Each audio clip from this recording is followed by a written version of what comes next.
Just arrived at the winter home of Henry Ford and Thomas Edison. Just going to take a tour of the houses. I think the tour we got was outside, peeping the windows only. But it's a beautiful day here in Florida when it's 17 degrees back at our house.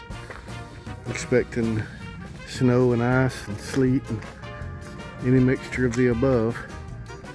So I don't think you can film inside, but we'll get everything we can get.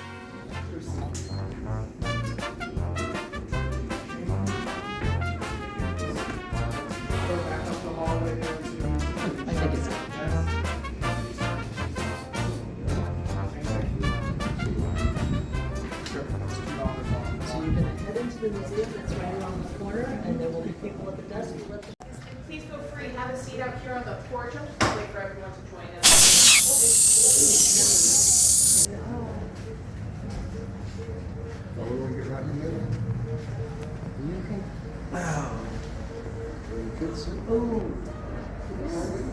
These seats are cold.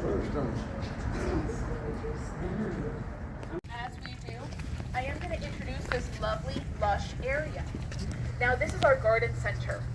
Many of the plants you see here were either grown or propagated here on the property. We do have quite a lovely horticulturalist staff that not only maintains this center, but all of the gardens across our 20 acres.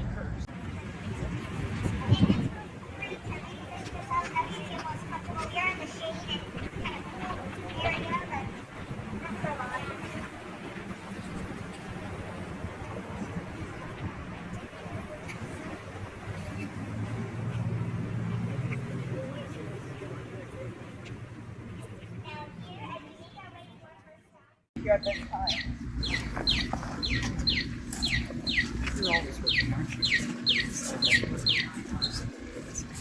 Hurry up, you got 11 seconds. You think they'll run us over if we don't get it right? They might. Never know. We're at the Thomas Edison and Henry Ford Winter Estates. Took us about 30 minutes to get here. It's just 10 miles from the campground, but traffic is terrible. It costs $30 a person for the guided tour, $25 if you're not going to do the guided one. The Edison and Ford Winter Estates in Fort Myers, Florida, were once the winter homes of inventors Thomas Edison and Henry Ford.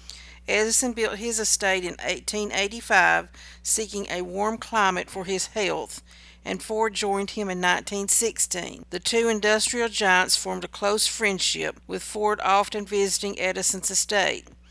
The property features Edison's lab, historic homes, and lush gardens, reflecting the innovation and camaraderie that define the relationship. Today, the estate serves as a museum, offering insight into their lives and groundbreaking contributions.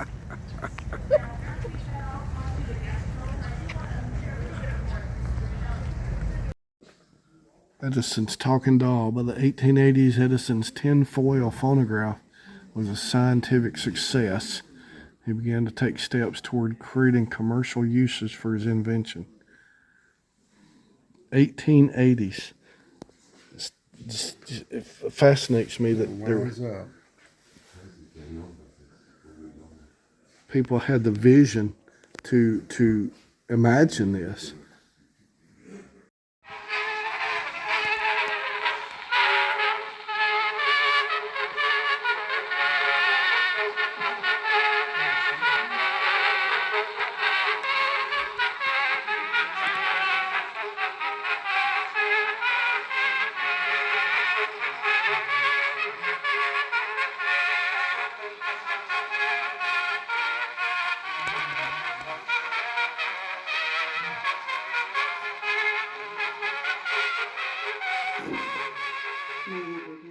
Yummy meal at Parrot Key Caribbean Grill.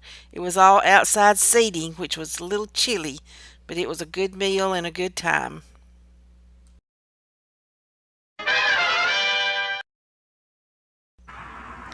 We were going to go to Fort Myers Beach, but there were so many people there was nowhere to park. So we drove on down to Lover's Key State Park. It was $8 parking fee to get in, It was open from 8 to sundown. There's a trolley that picks you up at the parking lot and takes you to the bridge that goes over to the beach. The beach is over 2 miles of sugary sand beach. Part of the beach is still closed due to the Hurricane Ian. There was an eagle and an osprey chasing each other back behind us in the trees. We had a wonderful day. It was nice and warm. Shared it with friends, which made it even more special. Originally, the island was known as Black Island and was largely uninhabited for much of its early history. It wasn't until the 1950s that the island gained attention due to its romantic setting, which led to the name Lover's Key. The island became a popular destination for couples who would often arrive by boat to escape to its secluded beaches. The park's unique history also includes its military use during World War II, when the U.S. Army established a base on the island to protect the coast. In the years following the war, Lover's Key faced the threat of development, as the land was privately owned and its pristine environment was at risk of being altered by construction. In 1980, a major effort led by local conservationists in the state of Florida resulted in the acquisition of the land, preserving its natural beauty and ensuring that it would remain a public park. Today there's 1,600 acres, offering visitors a peaceful retreat with its beautiful beaches, lush mangrove forests, and diverse wildlife.